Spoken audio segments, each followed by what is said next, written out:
been somewhat binging on the second shooter story, and this is the last video I'm going to drop today. So don't worry, I'm not going to bug you with any more unless something new and interesting comes up. But I do want to say a little bit more about my assessment of. Sorry, I had to check on his name because I'd forgotten it. Ryan Routh, and I'm pronouncing it Routh, although I've heard some people pronounce it Routh just because it's spelled Routh, and Routh seems like the most likely pronunciation.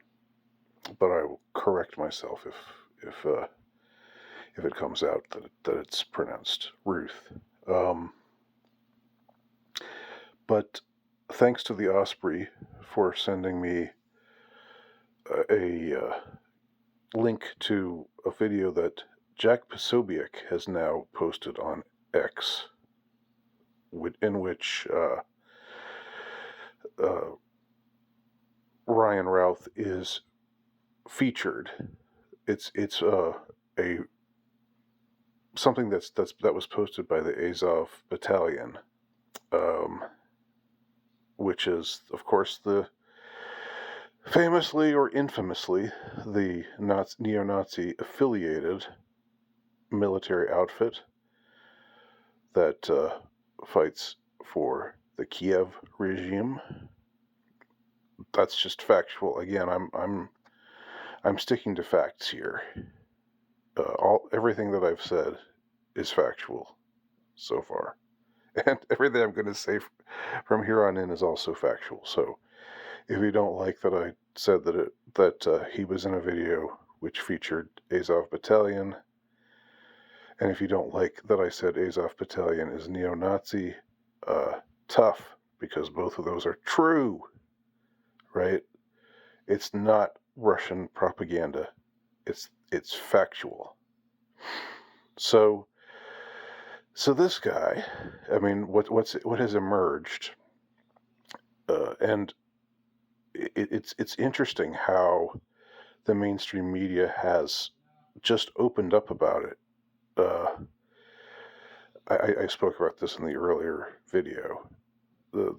This guy was a recruiter for Ukraine. He actually spent time in Kiev. He flew out there. There are pictures of him in a suit and tie in Washington, D.C., where he's active, very very very busily, very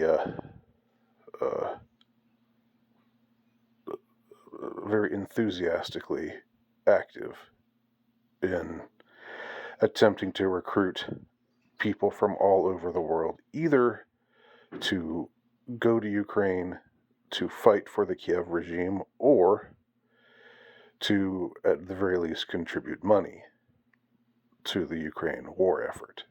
And it's the war effort. It's not for humanitarian aid. It's for Ukraine to fight the war against Russia. I mean, they have already been getting billions of dollars worth of aid.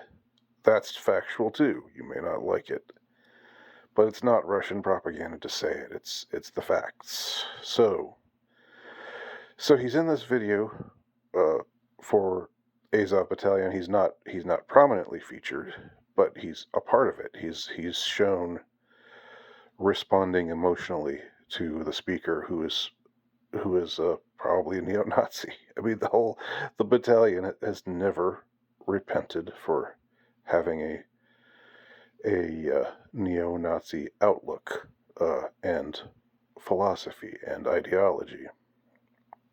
And I know that some people might not like me saying that, both from the left and the right, but it's true. That's what Azov is. So he's in the video for Azov Battalion. He's in.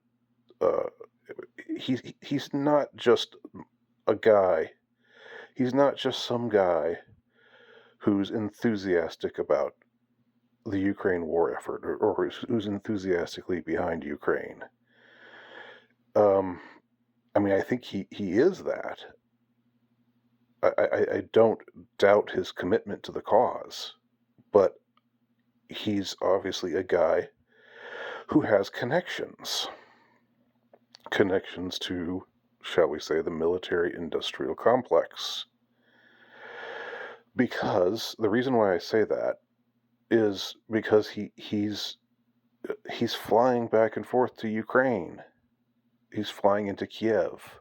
I assume he flew there. He talks about traveling the world. He talks about attempting to recruit Afghani fighters for the Kiev regime.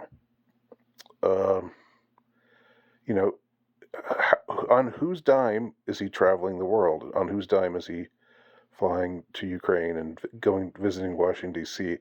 when he lives in Hawaii? I mean, that's even more expenses.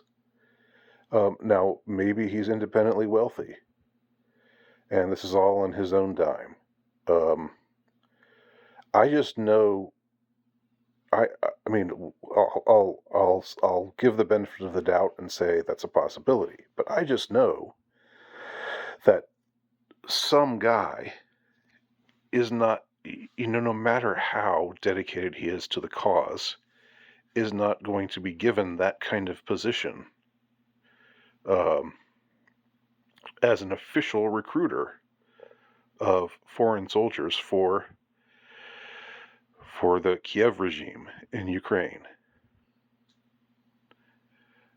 I mean, he's profiled in Newsweek. Newsweek Romania was I guess the branch of Newsweek magazine that published this interview with him in 2022. And Newsweek has come forward with this fact. And the New York Times also profiled him in something that was written, I think, last year.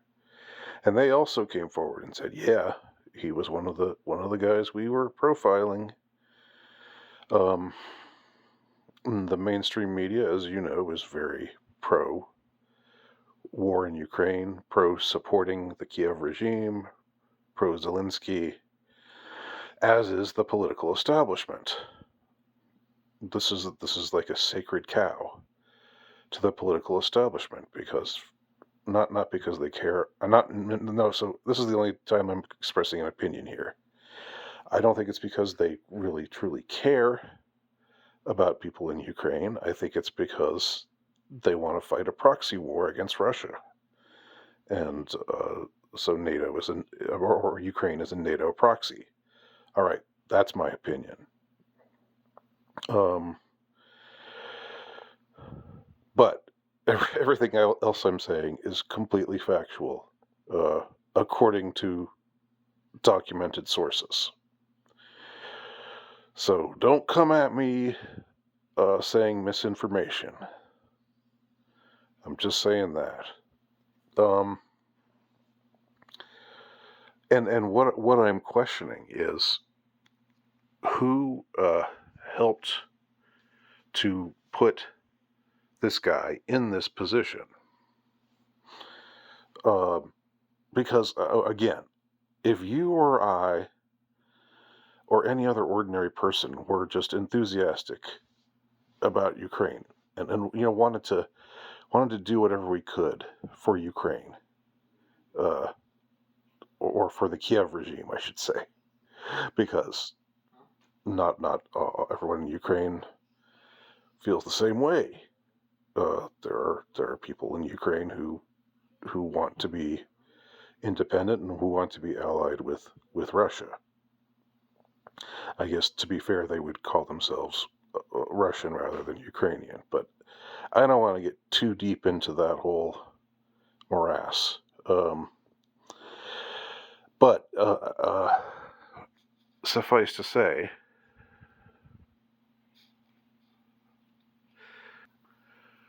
the ordinary person wouldn't.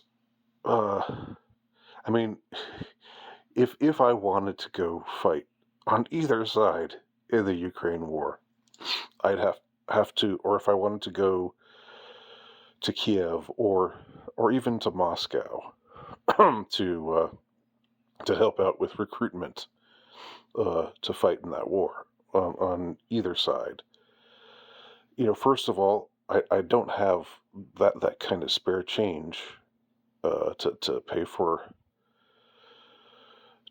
the flight, to pay for room and board, uh, and again, he talks about traveling over the world. So who's kicking him that dough?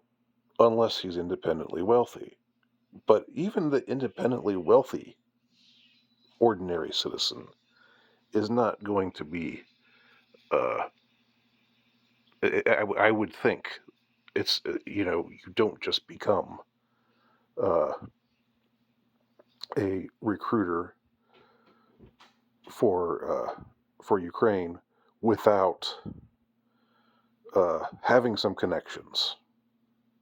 And this guy was clearly connected. All right. Now, is that a smoking gun? Does that prove that he was put up to this attempted deed by the military-industrial complex?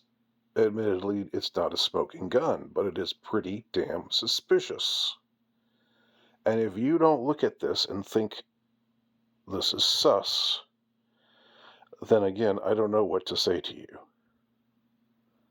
I just don't know what to say.